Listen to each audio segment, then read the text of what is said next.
I kissed my fiancé's best friend on a dare, and he left me on the spot. The rooftop smelled like jasmine and city heat. It was the night of Alex's promotion party, 33 floors above Manhattan, fairy lights strung between air-conditioning units, the skyline glittering like spilled diamonds. I wore the emerald silk dress he'd picked out in Paris, the one that still carried faint traces of his cologne. We were getting married in 8 weeks. Save the dates had already gone out. I kept touching the platinum band on my finger like it might disappear if I stopped. Across the crowd stood Julian, Alex's best friend since Yale, the quiet architect who designed half the buildings we were standing on. He'd been the one who held me the night Alex forgot our second anniversary, who texted me memes at 3 a.m. when wedding stress kept me awake. Julian never flirted. He just saw me. Really saw me. And I'd spent 2 years pretending I didn't notice. Someone started a game. Never have I ever. Then truth or dare when the champagne ran low. Laughter echoed off glass railings. When the circle turned to me, Alex was busy taking selfies with his new co-workers, arms slung around a blonde I didn't recognize. My best friend Maya smirked. Truth or dare, Em?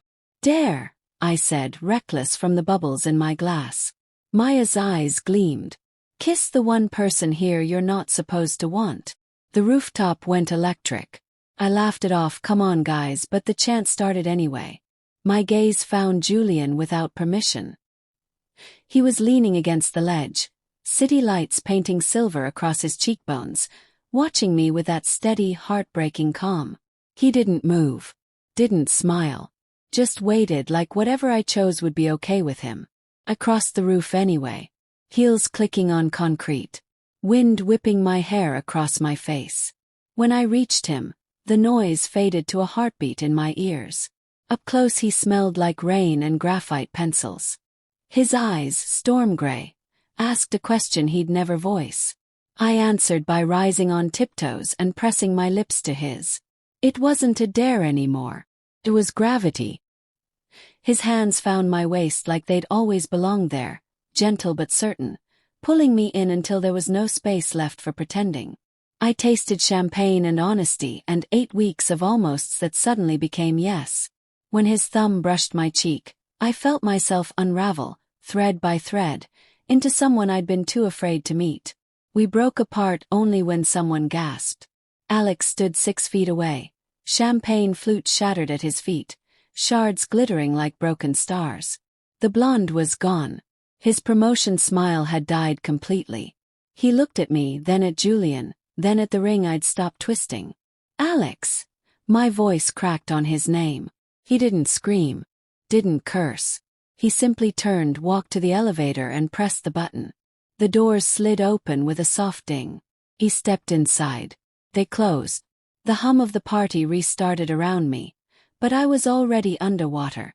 I ran after him, barefoot now, heels abandoned, down 33 flights, lungs burning, tears streaking my face. The lobby was empty except for the night doorman who pretended not to see me collapse against the marble wall when the elevator never came back down. Julian found me there an hour later, knees to chest, mascara rivers on my wrists. He didn't speak, just sat beside me, shoulder to shoulder, city breathing through the revolving doors. I didn't plan it, I whispered. I know, he said softly. But you felt it. And so did I. I looked at him then, really looked, and realized the dare hadn't ruined my life. It had simply shown me the truth I'd been too terrified to admit. I was marrying the wrong man. Alex sent my things to my sister's apartment 2 days later. No note. The ring sat in a velvet box on top, catching light like a tear that never fell. And Julian? He waited. Not patiently. He paced, he doubted. He left the city for 3 weeks because he thought I needed space to grieve what I'd lost. But when I showed up at his door at 2 a.m. with rain-soaked hair and no ring on my finger, he opened it without hesitation. Some kisses destroy everything. Others rebuild you into who you were always meant to be. If this story left your heart racing and your eyes stinging, please subscribe to Ever Revenge right now and hit the bell. We're racing toward 1K subscribers and every single one of you is the reason we're almost there. Watch this video until the very end.